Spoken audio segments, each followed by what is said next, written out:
ರಾಜಕಾಲುವೆ ಯಾವ ಉದ್ದೇಶಕ್ಕೆ ಶುರುವಾಯಿತು ಅಥವಾ ಯಾಕೆ ಈ ರಾಜಕಾಲುವೆ ಜಾಲವನ್ನು ಸುಮಾರು 981 ಕಿಲೋಮೀಟರ್ ಏನು ವ್ಯಾಪಿಸ್ಕೊಂಡಿದೆಯಲ್ಲ, ಯಾಕೆ ಏನು ಎತ್ತ ಅನ್ನೋದ್ರ ಬಗ್ಗೆ ಒಂದು ಸ್ವಲ್ಪ ಡೀಟೇಲ್ ಆಗಿ ನೋಡಿ, ಅನಂತರ ಜನಾಭಿಪ್ರಾಯದ ಬಗ್ಗೆ ನಾವು ಮಾತಾಡೋಣ.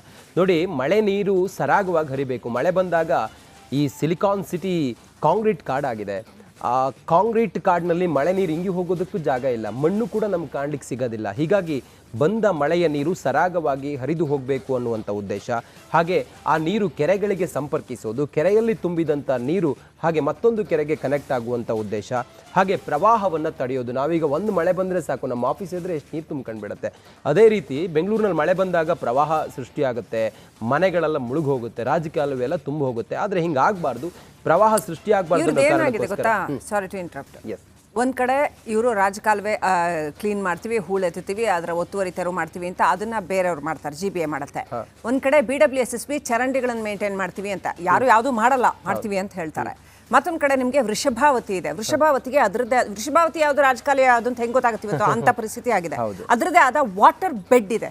ಆಮೇಲೆ ಎಷ್ಟೋ ಕಡೆ ರಾಜಕಾಲುವೆ ತುಂಬಾ ಹಳೇದಾದ್ರೆ, ಈಗ 30-40 ವರ್ಷದಿಂದ ಹರಿತಾ ಇರೋ ರಾಜಕಾಲುವೆ ದೊಡ್ಡ ಹ್ಯೂಜ್ ಇದು ಅಂತಿದ್ರೆ ಅದಕ್ಕೆ ಅದ್ರದ್ದೇ ಆದಂತ ವಾಟರ್ ಬೆಡ್ ಇರುತ್ತೆ ಅಕ್ಕಪಕ್ಕದಲ್ಲಿ. ಸೊ ಅದನ್ನ ನಾವು ಬಿಟ್ಟಿರಲ್ಲ, ಅಲ್ಲೂ ಎನ್ಕ್ರೋಚ್ಮೆಂಟ್ಸ್. ಇದಿಷ್ಟು ಒಂದ್ ಕಡೆ ಆದ್ರೆ, ಮತ್ತೊಂದು ಕಡೆ ಕೆರೆಗಳು. ಈ ಬೆಂಗಳೂರಿನ ಸಮಗ್ರ ಒಂದು ವಾಟರ್ ಪಾಲಿಸಿ ಇದೆಯಲ್ಲ, ಬೇಕು ಬೆಂಗಳೂರಿಗೆ. ಅದು ಇಲ್ಲ. ಯಾಕಂದ್ರೆ ಈಗ ಮಂಗಳೂರು ಅಂತ ಊರಲ್ಲಾದ್ರೆ ಊರ ಜಿಯೋಗ್ರಫಿಕಲಿನೇ ಅದು ಕಂಪ್ಲೀಟ್ ಆಗಿ ಹೋಗಿ ಸಮುದ್ರ ಸೇರುತ್ತೆ.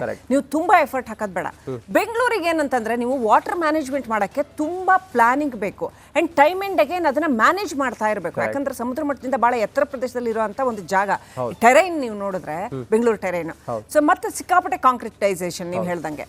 ಇದಕ್ಕೆ ಒಟ್ಟು ವಾಟರ್ ಪಾಲಿಸಿ, ನಾನು ಇದನ್ನೇ ಪದೇ ಪದೇ ಹೇಳೋದೇನು ಅಂದ್ರೆ, ಅದು ಕ್ಯಾಪ್ಟನ್ ರಾಜಾರಾವ್ ಇದ್ದಾರೆ, ಇನ್ನು ಅನೇಕರು ಇದ್ದಾರೆ, ಇಲ್ಲ ಅಂತೇನಿಲ್ಲ. ಆಮೇಲೆ ಗ್ಲೋಬಲ್ ಸಿಟೀಸ್ ಅಲ್ಲಿ ಬೇಕಾದಷ್ಟು ವಾಟರ್ ಪಾಲಿಸೀಸ್ ಮಾಡಿದವರು, ವಾಟರ್ ಮ್ಯಾನೇಜ್ಮೆಂಟ್ ಮಾಡಿದವರು ಬೇಕಾದಷ್ಟು ಮೆಥಡ್ಗಳಿದೆ.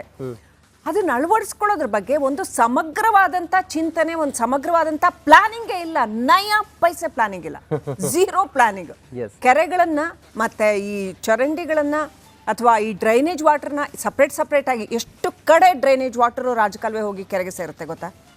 ಮ್ಯಾನೇಜ್ಮೆಂಟೇ ಇಲ್ಲ, ಅಟರ್ ಮಿಸ್ ಮ್ಯಾನೇಜ್ಮೆಂಟ್. ನೋಡಿ, ನಾನು ಆಗ್ಲೇ ಹೇಳಿದಾಗೆ 981 ಕಿಲೋಮೀಟರ್ ವರೆಗೂ ಕೂಡ ರಾಜಕಾಲುವೆ ಇದೆ. ಅದರಲ್ಲಿ 451 ಕಿಲೋಮೀಟರ್ ವರೆಗೂ ಕೂಡ ರಾಜಕಾಲುವೆ ಒತ್ತುವರಿ ಆಗಿದೆ ಅನ್ನೋದೇ ದೊಡ್ಡ ದುರ್ದೈವ ನಮಗೆ. ನೋಡಿ, ರಾಜಕಾಲುವೆಗೆ ಸಮೀಪ ಅಂದರೆ ರಾಜಕಾಲುವೆ ಅಕ್ಕಪಕ್ಕ ಬಫರ್ ಝೋನ್ ಅಂತಿರುತ್ತೆ. ಮೊದಲ ಹಂತದಲ್ಲಿ 30 ಮೀಟರ್ ಇದ್ದಂಥ ಬಫರ್ ಝೋನನ್ನು 15 ಮೀಟರ್ಗೆ ಇಳಿಸಿದ್ರು. ಎರಡನೇ ಹಂತದಲ್ಲಿ 15 ಮೀಟರ್ ಇದ್ದ ಬಫರ್ ಝೋನನ್ನು 10 ಮೀಟರ್ಗೆ ಇಳಿಸಿದ್ರು. ಮೂರನೇ ಹಂತದಲ್ಲಿ 10 ಮೀಟರ್ ಇದ್ದಂಥ ಬಫರ್ ಝೋನನ್ನು 5 ಮೀಟರ್ಗೆ ಇಳಿಸಿದ್ರು. ಇದರಿಂದಾಗಿ ರಾಜಕಾಲುವೆಯ ವಿಸ್ತೀರ್ಣ ಅನ್ನೋದಿಲ್ಲ, ಅಗಲ ಅನ್ನೋದು ಕಮ್ಮಿ ಆಗಿದೆ. ಈ ಕಾರಣದಿಂದ ಸಹಜವಾಗಿ ಮಳೆ ಬರ್ತಾನೆ ಇದೆ, ಆದರೆ ನೀರು ತುಂಬಿ ಹೊರಗಡೆ ಬರುತ್ತೆ, ಮತ್ತೊಂದಾಗುತ್ತೆ, ಇನ್ನೊಂದಾಗುತ್ತೆ, ಎಲ್ಲವೂ ಕೂಡ.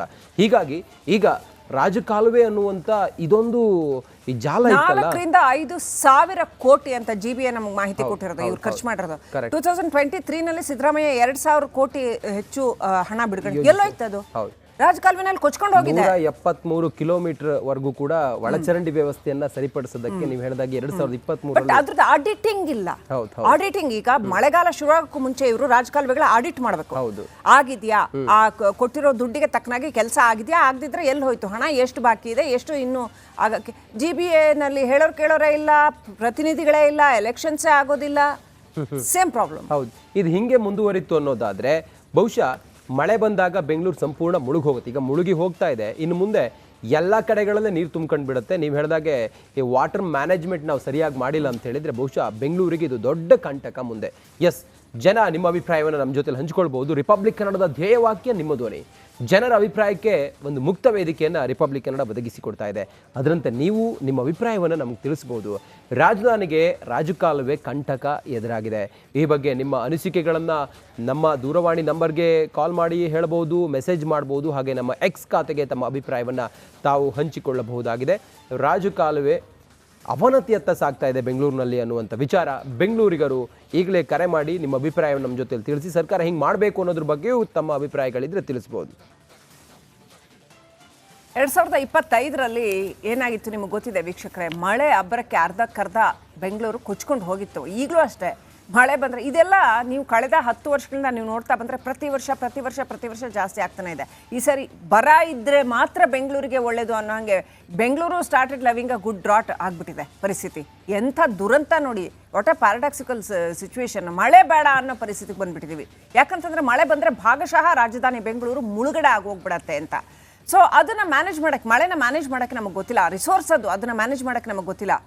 ಇನ್ನು ಹಲವು ವರ್ಷಗಳಿಂದ ಸರ್ಕಾರಗಳು ಕೂಡ ಬದಲಾದರೂ ಯಾವುದೇ ಸರ್ಕಾರ ಬರಲಿ ಈ ಪ್ರಾಬ್ಲಮ್ ಬದಲಾಗಿಲ್ಲ. ಮಳೆ ಬರುತ್ತೆ, ನೀರು ತುಂಬಿಕೊಳ್ಳುತ್ತೆ, ರಾಜಕಾಲುವೆಗಳು ತುಂಬಿ ಉಕ್ಕಿ ಹರಿತವೆ, ಮನೆಗಳು ಕೊಚ್ಕೊಂಡು ಹೋಗ್ತವೆ, ಲೋ ಲೈಯಿಂಗ್ ಏರಿಯಾದಲ್ಲಿ ನೀರು ತುಂಬಿಕೊಳ್ಳುತ್ತೆ. ಸೊ ಅನೇಕ ತಜ್ಞರುಗಳು ಕೂಡ ವರದಿ ಕೊಟ್ಟಿದ್ದಾರೆ.